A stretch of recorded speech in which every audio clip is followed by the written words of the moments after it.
How does an illiterate farm girl from rural France, who never learned to read, who scrubbed floors and cared for the elderly poor for 46 years, who never held any position of importance, become the recipient of one of history's most significant Marian apparitions and the instrument for spreading a devotion that would convert millions?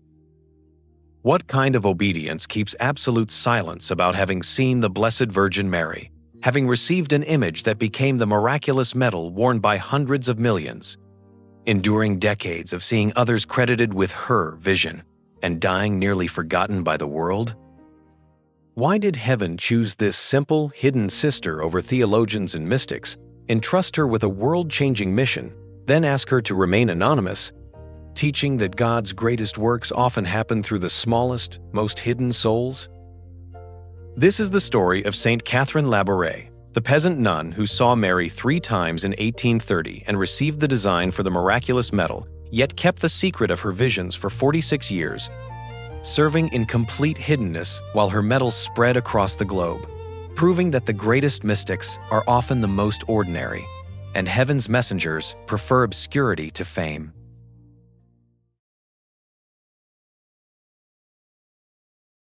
Zoé Labouré was born on the 2nd of May, 1806, in the farming village of Fain-les-Moutiers in Burgundy.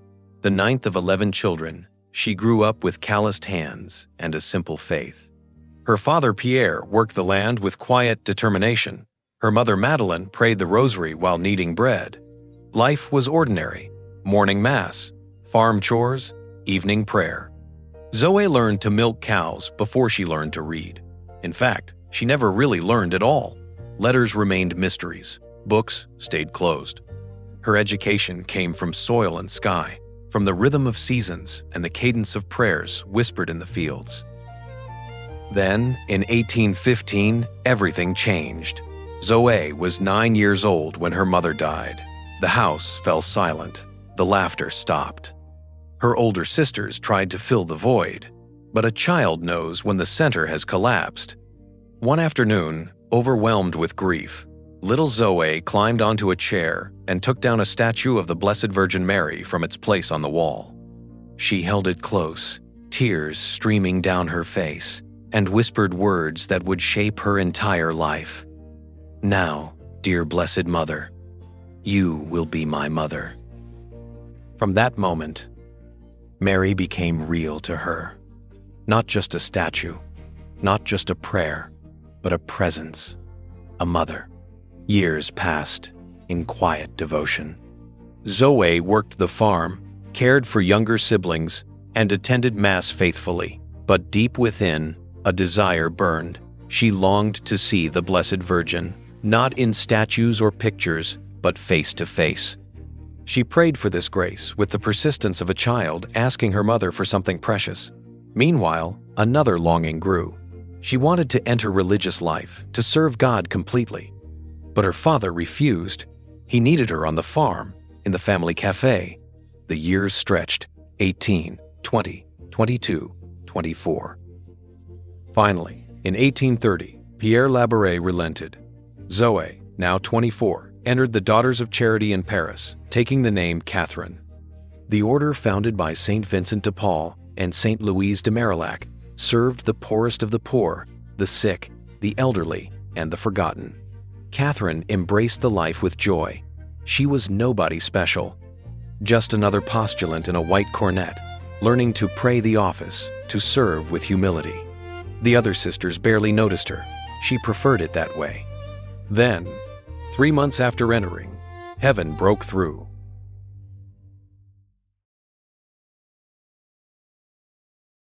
The night of the 18th of July, 1830, was hot and still.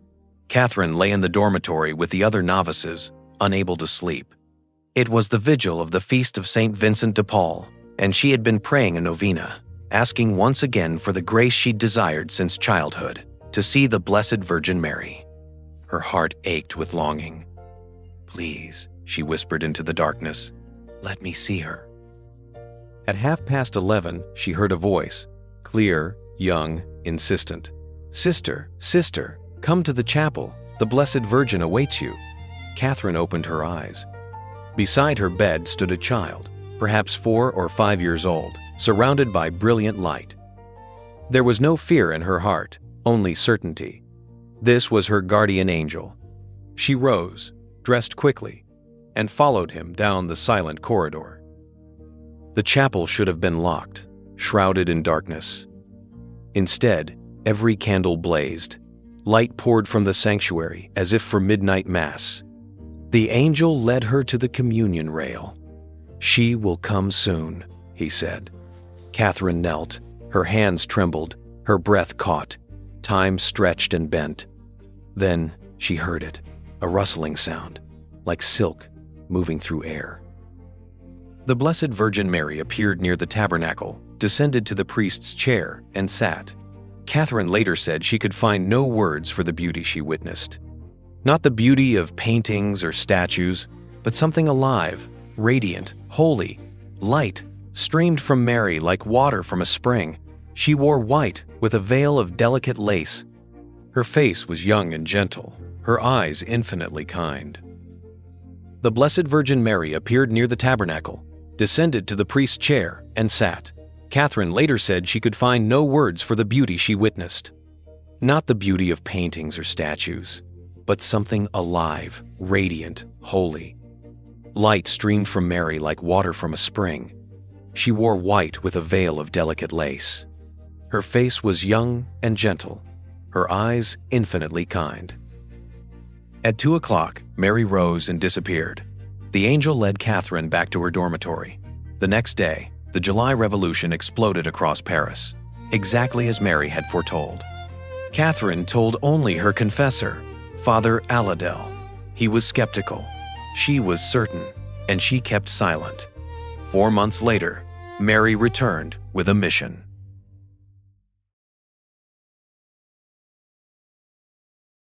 The 27th of November, 1830.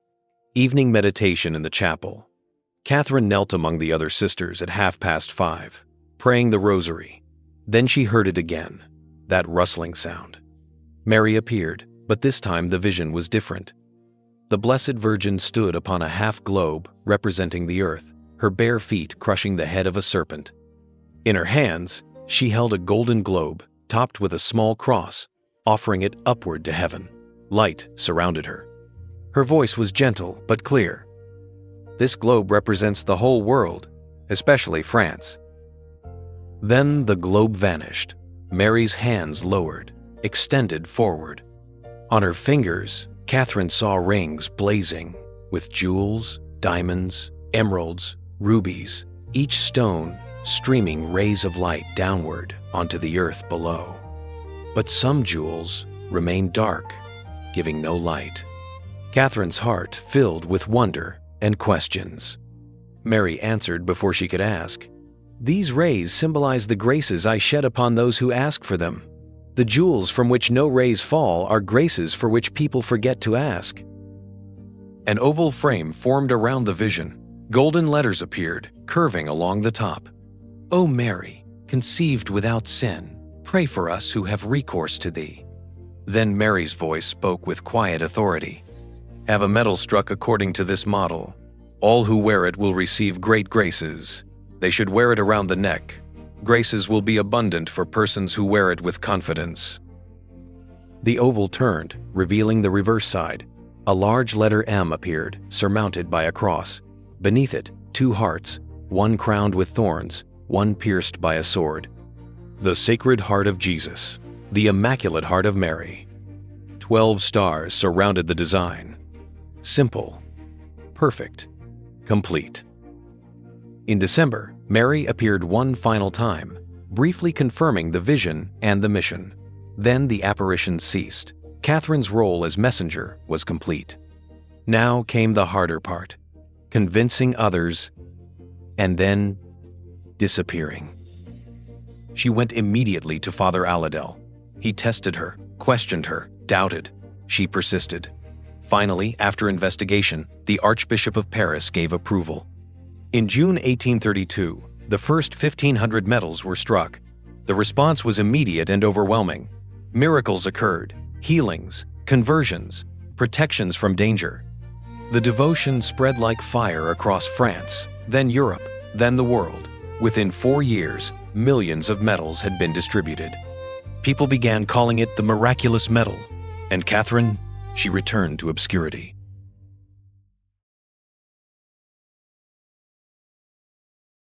After her novitiate, Catherine was assigned to the hospice at Enghien to care for elderly poor. In 1831, she moved to Rouilly in Paris, where she would remain for 46 years. Her days were filled with the most ordinary tasks: cooking meals, washing dishes, caring for old people who could no longer care for themselves, answering the door, running errands. Nothing distinguished her from the other sisters. She was practical, blunt, hard-working, not mystical in appearance, not ethereal or otherworldly, just solid, dependable, ordinary. The years passed. 1832, 1840, 1850, 1860, 1870. The Miraculous Medal spread across the globe. Millions wore it. Conversions multiplied. The most famous was that of Alphonse Ratisbonne, a Jewish banker who was instantly converted after seeing a vision of Mary exactly as she appeared on the medal. Shrines were built. Books were written. People asked, who was the visionary?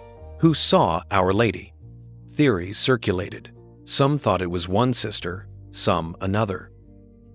Catherine scrubbed floors. She peeled potatoes. She bathed the elderly and changed their linens. She listened to their stories and held their hands as they died. She was the doorkeeper, the one who answered when someone knocked. Visitors came and went. Sometimes they asked about the medal. Catherine said nothing. She had seen the Queen of Heaven, touched her knees, received a mission that changed millions of lives, and told no one. Why? Because Mary had not asked her to reveal herself. Because obedience mattered more than recognition. Because the mission was about the medal, not the messenger. Catherine understood something profound. God's greatest works don't need our names attached. She had been chosen not because she was special, but because she was willing to be nothing. The temptation must have been real. To speak, to share, to say, I am the one, to receive gratitude, attention, and respect. But she never wavered. When her sisters discussed the medal, she listened in silence. When visitors marveled at the miracles, she smiled and said nothing. She kept the secret perfectly, absolutely, for 46 years. Her superiors didn't know. Most of her confessors' successors didn't know. The other daughters of charity had no idea they lived with the visionary. Catherine was just Sister Labouré, simple, practical, unremarkable. She preferred it that way. She had met Mary not for herself, but for the world. The gift was given. Her part was to serve, to pray, to remain hidden. Only on her deathbed would the secret emerge.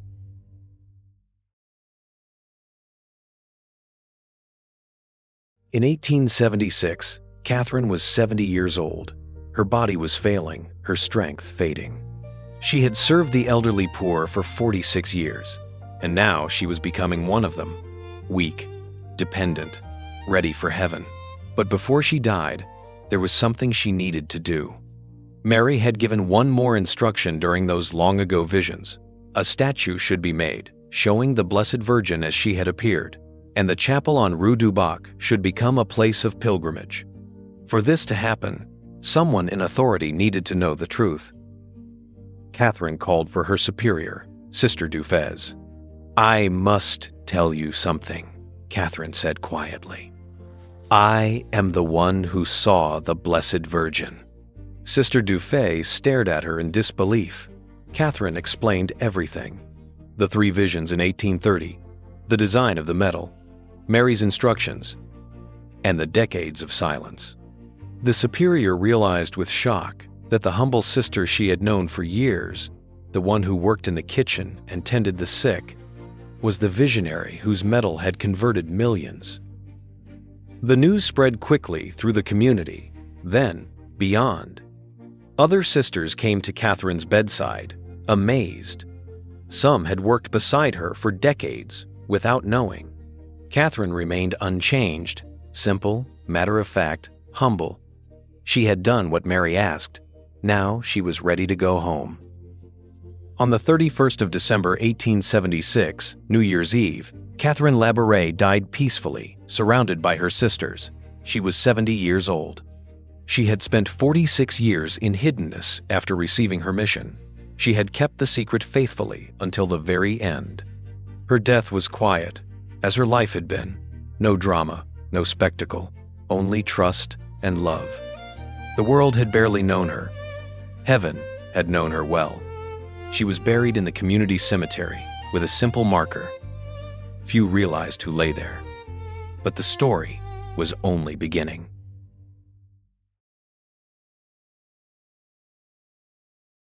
Years passed. Catherine's story slowly spread. In the early 1900s, the cause for her beatification was opened. Investigators examined her life, her visions, the miracles attributed to her intercession. Everything pointed towards sanctity. In 1933, Pope Pius XI prepared to beatify her. According to custom, her body needed to be exhumed. On the 21st of March 1933, 57 years after her death, workers carefully opened her coffin. They expected to find skeletal remains, perhaps some cloth fragments. Instead, they gasped. Catherine's body lay perfectly intact. Her face was serene. Her flesh had not decayed. The hands that had touched Mary's knees remained whole. Only her eyes had slightly sunken, later fitted with wax for preservation. Witnesses stood in stunned silence. This was not normal. This was a sign. Her incorrupt body was placed in a glass reliquary in the chapel on Rue du Bac, the very place where she had seen the Blessed Virgin in 1830. On the 28th of May, 1933, Catherine was beatified. 14 years later, on the 27th of July, 1947, Pope Pius XII canonized her. The illiterate peasant girl, the hidden doorkeeper, the simple sister nobody noticed, was declared a saint. Today, millions visit the chapel at 140 Rue du Bac in Paris. They come from every nation, speaking every language. They kneel before Catherine's incorrupt body, visible through glass, and pray. They sit in the chair where Mary once sat. They stand where heaven touched earth. The Miraculous Medal continues its work. Billions have been distributed since 1832. Conversions still happen. Miracles still occur. Mary's promise remains true. Graces are abundant for those who ask with confidence. Catherine's legacy is not one of books or speeches. She left no writings. She could barely read. She founded no order, built no institutions. Her legacy is simpler and more profound. She showed that the greatest missions go to the smallest souls, that obedience sometimes means silence, that hiddenness can be holy, that God uses ordinary people for extraordinary purposes.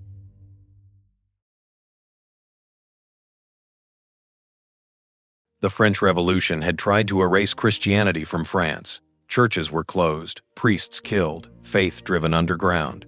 But in 1830, in a small chapel in Paris, heaven responded.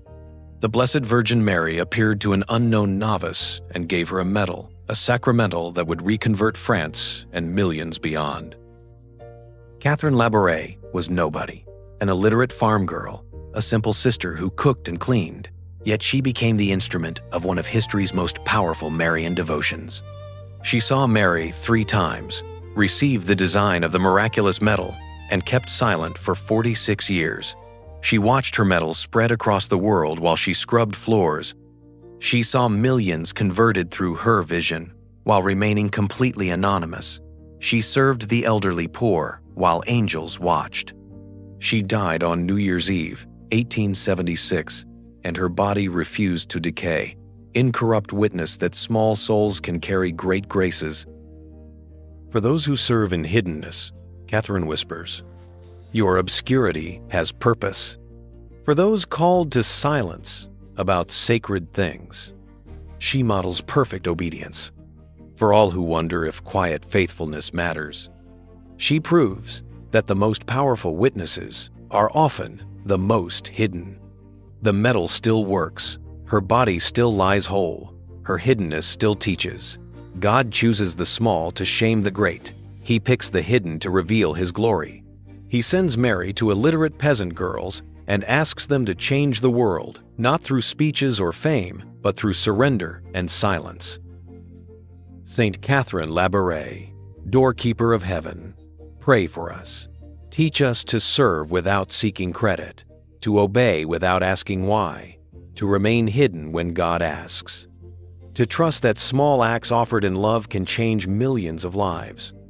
You touched Mary's knees and kept it secret for decades. You gave the world a medal and took no credit. You died almost unknown and rose to glory. Show us the power of hiddenness. Lead us to your mother. And when our work is done, our missions complete, our secrets safely kept, bring us home to the heaven you saw, where the small are great, the hidden are honored, and the faithful servants hear at last the words you now hear forever. Well done,